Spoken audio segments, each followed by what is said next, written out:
ये खबर पारुल यूनिवर्सिटी द्वारा प्रस्तुत की गई है।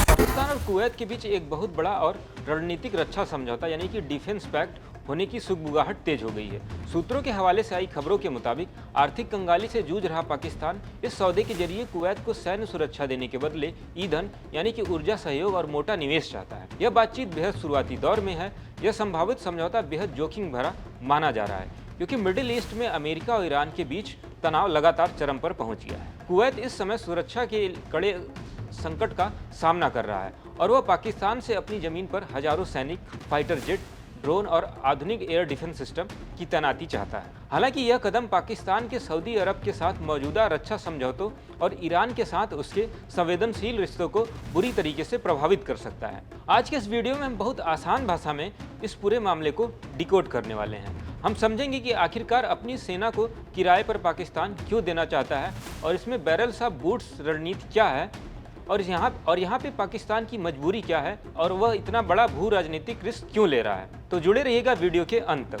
पाकिस्तान और कुवैत की बातचीत। दोस्तों, पाकिस्तान और कुवैत के साथ एक विस्तारित डिफेंस पैक्ट यानी कि रक्षा समझौता पर चर्चा हुई है। न्यूज एजेंसी रॉयटर्स के मुताबिक ये बातचीत अभी शुरुआती चरण में है और अमेरिका ईरान तनाव के कारण जटिल भी हो सकती है। कुवैत इस साल ईरान के हमलों का शिकार बहुत ज्यादा हुआ है, इसलिए वो पाकिस्तान से मजबूत सैन्य समर्थन चाहता है ताकि वह ईरान का मजबूती से सामना कर सके। इस समझौते के तहत कुवैत पाकिस्तान से काफ़ी कुछ चाहता है। इसमें शामिल है जैसे कि हजारों पाकिस्तानी सैनिक उसकी ज़मीन पर तैनात किए जाएं, fighter jets, drones, air defence system और अन्य डिफेंस सुविधाओं की मांग की गई है। आपको बता दें 2023 से दोनों देशों के बीच ट्रेनिंग और संयुक्त अभ्यास का सीमित समझौता हुआ है। अब कुवैत इसे और बड़ा करना चाहता है, ठीक वैसे ही जैसा पाकिस्तान और सऊदी अरब के बीच है। दोस्तों, पाकिस्तानी अधिकारियों ने कहा है कि कुवैत की विश लिस्ट में सब कुछ है, लेकिन अभी लड़ाकू सैनिक को भेजने की कोई बात नहीं की गई है। एक सुरक्षा अधिकारी ने साफ कहा कि हम इस स्टेज पर कॉम्बैट ट्रूप्स नहीं भेज सकते हैं। पाकिस्तान सऊदी अरब के साथ भी एक पुराना और गहरा रिश्ता होने के कारण इतना बड़ा कमिटमेंट नहीं कर पाया था। कुवैत के साथ अभी उसकी दोस्ती इतनी ज्यादा गहरी नहीं हुई है। क्या है बैरल्स फॉर बूट्स रणनीति? पाकिस्तान इस डील को बैरल्स फॉर बूट्स की तरह देख रहा है, मतलब तेल के बदले सैनिक। पाकिस्तान कुवैत से ऊर्जा सुरक्षा, तेल और ईंधन भंडारण पर सहयोग चाहता है। दोनों देशों के बीच पहले से डीजल सप्लाई का सरकारी समझौता है। अब बॉन्डेड फ्यूल स्टोरेज पर भी बात चल रही है। दोस्तों, पिछले एक साल में पाकिस्तान गल्फ देशों के साथ नए डिफेंस पैक्ट बनाने की कोशिश कर रहा है।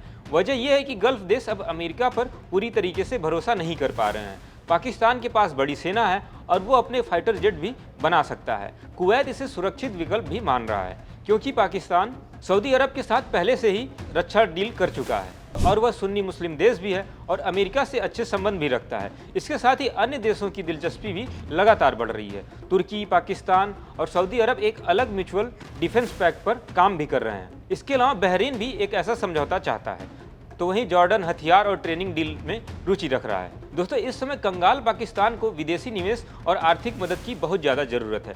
डिफेंस डील के जरिए वो निवेश आकर्षित करना चाहता है। इस समय ऊर्जा सुरक्षा पाकिस्तान के लिए बड़ी समस्या बन चुकी है।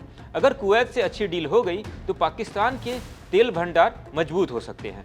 विश्लेषकों का कहना है कि पाकिस्तान को सावधानी बरतनी होगी। ज़्यादा कमिटमेंट यहाँ खतरनाक हो सकता है। मोहम्मद फैसल नाम के एक शोधकर्ता ने कहा कि पाकिस्तान को ओवर कमिटमेंट के खतरे से बचना चाहिए और यहाँ उसको अपनी डील को ध्यान से करना चाहिए। खासकर जब अमेरिका ईरान युद्ध चरम पर है तो पाकिस्तान यहाँ बहुत ज़्यादा फंस सकता है। दोस्तों, ये डेवलपमेंट पाकिस्तान की विदेश नीति और क्षेत्रीय सुरक्षा को काफ़ी प्रभावित कर सकता है। पाकिस्तान गल्फ देशों को वैकल्पिक सुरक्षा साझेदार के रूप में पेश कर रहा है। आप क्या सोचते हैं? क्या पाकिस्तान को कुवैत के साथ बड़ा डिफेंस समझौता करना चाहिए या नहीं? कमेंट करके जरूर बताएं। वीडियो पसंद आए तो लाइक करें, शेयर करें, चैनल को सब्सक्राइब करना ना भूलें। ऐसी और जानकारी के लिए देखते रहें दैनिक जागरण।